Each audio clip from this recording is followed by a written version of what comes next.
शिव महापुराण की कथा कहती है, दक्ष प्रजापति के पुत्रों को देवर्षि नारद ने भजन में लगा दिया। एक बेटी हुई जिसका नाम था स्वधा। क्या नाम है उसका? जम के बोलिए जरा, स्वधा। जितने लोग कथा सुन रहे हैं आस्था चैनल पर, पंडाल में, फेसबुक, यूट्यूब पर, तर्पण शिव महापुराण में इस नाम का उच्चारण 5 बार आप लोगों को करना है। ये स्वधा दक्ष प्रजापति की बेटी है और पितरों की धर्म पत्नी है।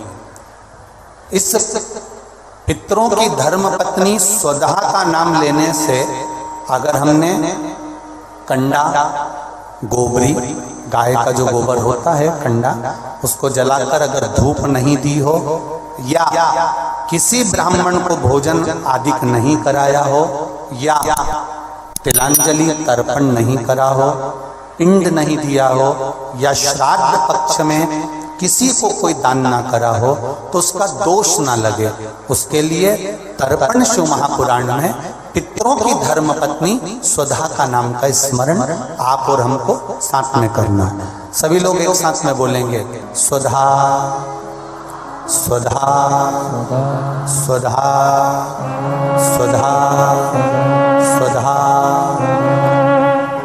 बस ये 5 बार जो उच्चारण आपने पितरों की धर्मपत्नी स्वधा का करा है,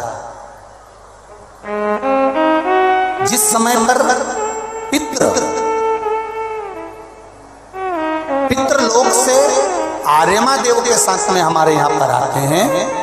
और मेरा बहुओं से निवेदन है, बेटियों से निवेदन है, माताओं से निवेदन है, मान लो आपको कोई ब्राह्मण देवता ने कहा कि आपके यहाँ पितृदोष है,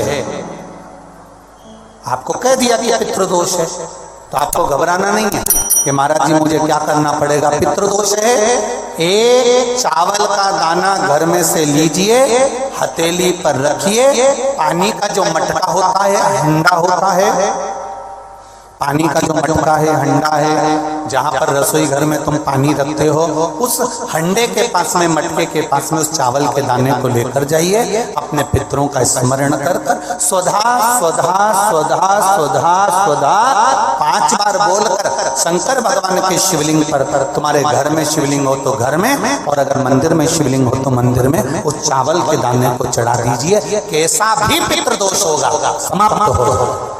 मात्र स्वधा का स्मरण बहुत।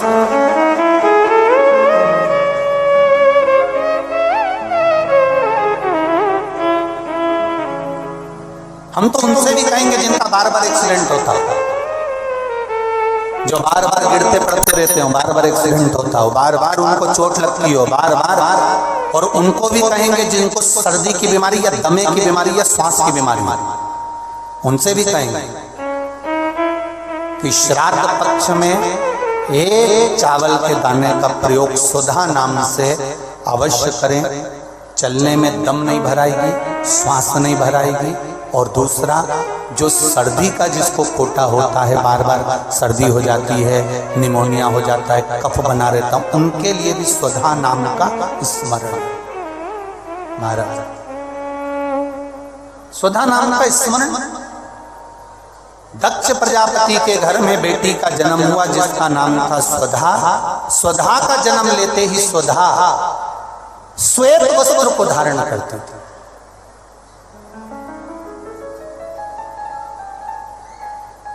कोई वस्त्र अगर स्वधा पहन रही है तो श्वेत वस्त्र धारण कर रही है। एक दिन माता प्रसूति ने स्वधा को बुलाया। स्वधा, आप इधर आओ। स्वधा आई। हाँ मामा। बेटी, जब घर में इतने सारे आभूषण हैं,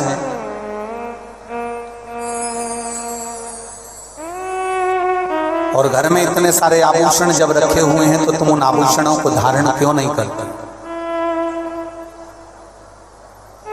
उन आभूषणों को क्यों नहीं पहनते?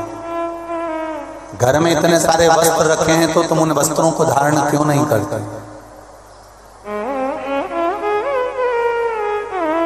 स्वधा करती है मां। संसार सागर में जब किसी के प्राण छूट जाते हैं और प्राण छूटने के बाद वो जीवात्मा अगर अच्छी जीवात्मा है तो वो देवलोक चली जाती है। जो बुरी जीवात्मा है वो भटकती रहती है, भटकती है। मां उन जीवात्माओं के कल्याण के लिए मैं श्वेत वस्त्र धारण करता हूं। श्वेत वस्त्र, श्वेत चावल का दाना,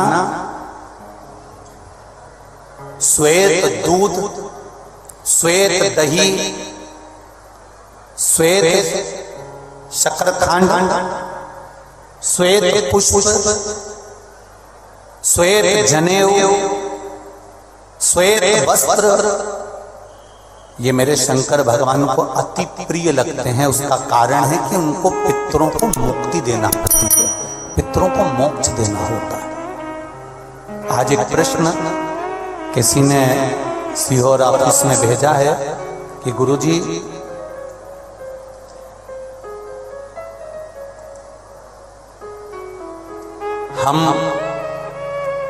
हमको श्राद्ध पक्ष में हम जो ब्राह्मण को भोजन कराते हैं या हम किसी को भोजन कराते हैं तो वो हमारी जीवात्मा को क्या वो मिलता है?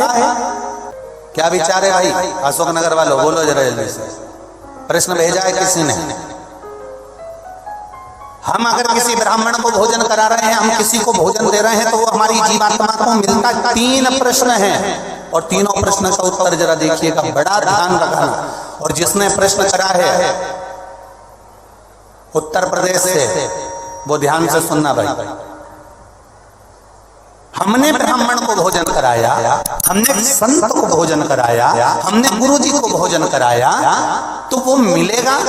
पहले तो ये अंदाजा करिए कि आप भोजन दादा ससुर के नाम से करा रहे हो तो दादा ससुर का नाम लेना पड़ेगा। बोलो सही है कि गलत है?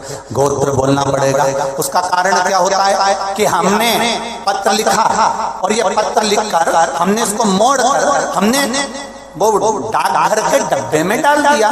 हमने नाम लिखा, पता लिखा, पिन नंबर लिखा, एड्रेस पूरा लिखा, मोबाइल नंबर पूरा लिखा और हमने डब्बे में डाल दिया। अब पूरे अशोक नगर में चौराहे चौराहे पर ढेर सारे डाकघर के डब्बे लगे। इन सब डब्बों में से चिट्ठी इकट्ठी होती है, एक जगह पर आती है, बड़े डाकघर में पहुंचती है, बड़े डाकघर में से छट कर फिर एड्रेस पढ़ा जाता है। एड्रेस में तुम्हारा नाम पढ़ने का बाद में पहले ये पढ़ेंगे कि पिन नंबर क्या है, फिर पढ़ेंगे कि शहर का नाम क्या है, उसमें लिखा होगा गुना और गुना का पिन नंबर डाला होगा तो चिट्ठी को छाट छाट कर अलग रखते जाएंगे। अब गुना में ये चिट्ठी बड़े डाकघर में जाएगी, बड़े डाकघर में चिट्ठी पहुंची गुना के। अब वहां पर बैठकर छाटा गया कि बजरंग कॉलोनी के पास कौन रहता है, तो एलआईजी के पास कौन रहता है, तो चारभुजा नाथ जी के पास कौन रहता है, तो राजेश्वर मंदिर के पास कौन सा रहता है, कौन से वार्ड में रहता है, उसको छाट कर अलग रखा जाएगा। फिर वहां के डाकघर वाले व्यक्ति को, उस डाकिया को वो दिया जाएगा और उससे कहा जाएगा कि ये चिट्ठी पहुंचा दो। अब जरा प्रोसेस देखिए, डाली थी अशोक नगर में, इतने सारे डब्बों में इकट्ठी होकर एक डब्बे की चिट्ठी एक जगह पर इकट्ठी हुई बड़े डाकघर में। वहां से इकट्ठी होकर फिर दूसरे डाकघर में गई, वहां से फिर धीरे धीरे डिवाइड होती चली गई। उसी तरह तुम्हारी लिखी हुई डाकघर की चिट्ठी जब वहां तक मुंबई पूना तक जा रही है और सही जगह नाम और एड्रेस है तो सही जगह पहुंच रही है। उसी तरह अगर श्राद्ध पक्ष में तुमने ब्राह्मण को भोजन कराया है, नाम और गोत्र लेकर कराया है, तो वो उस तक पहुंचना ही है, ये निश्चित है, उस तक पहुंचेगा। फिर दूसरा प्रश्न किया उसने, गुरुजी से पूछ के बताना कि गुरुजी तो कथा में कहते हैं कि मनुष्य की योनि छूटने के बाद फिर कौन सी योनि मिलती है किसको मालूम, ये गुरुजी ने कथा में कहा। तो हम भी नहीं कह रहे झूठ की हमने कथा में नहीं किया, हमने कहा। तो उसने प्रश्न करा, अगर वो दूसरी योनि में होगा तो तुमने जो भोजन दिया हो सकता है वो सांप बन गया, चींटी बन गया, झिंगुर बन गया, शेर बन गया, तो वो खीर पूड़ी खाएगा क्या? और पंडित जी को तो खीर पूड़ी खिलाने का बोलते हैं। फिर जब वो दूसरी योनि में पहुंच गया तो उसको खीर पूड़ी कैसे मिली? पंडित जी से, गुरु जी से पूछ के बताओ। तो हमारा निवेदन है, जब हम यहाँ से रुपया अमेरिका भेजते हैं तो वहाँ हमारा इंडियन पैसा नहीं होता, वहाँ डॉलर में चेंज हो जाता है। उसी तरह खीर पूड़ी भी डॉलर में चेंज हो जाती है, जैसा वो खाएगा पैसा उसे मिल जाएगा।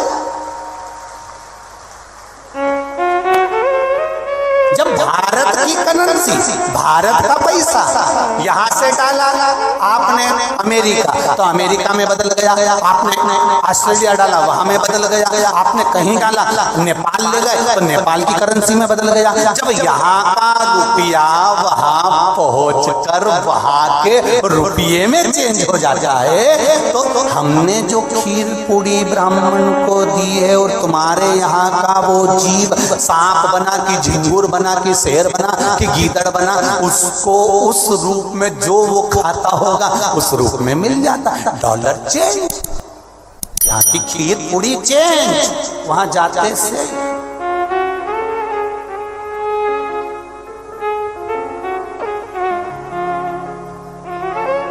फिर तीसरा प्रश्न लिखा, अगर हमारे घर के पूर्वज शिव महापुराण की कथा सुन सुन के तर गए तो फिर हम श्राद्ध काय को करें? उनको तो मिलेगा ही नहीं, वो तो वैकुंठ पहुंच गए, फिर उनको श्राद्ध में भोजन कराने से मतलब क्या? तो हमारा इतना सा कहना है, यूपी वालों जो तुमने प्रश्न करा बहुत जोरदार करा रे, तो एक उत्तर और अच्छे से सुन लो कि मान लो तुमने अगर श्राद्ध में भोजन कराया और तुम कह रहे हो उनका तो मोक्ष हो गया शिव पुराण सुनकर, फिर श्राद्ध करने से कौन सा फायदा है? तो तुम भोजन कराओ, ये भोजन का फल वहां जाएगा। जैसे तुमने कोई सामान या रुपया मुंबई भेजा तुम्हारे रिश्तेदार किया और मुंबई में रिश्तेदार का मालूम पड़ा कि उनने घर छोड़ दिया या वो कहीं चले गए या वो कहीं समाप्त हो गए, तो वो रुपया वो सामान तुम्हारा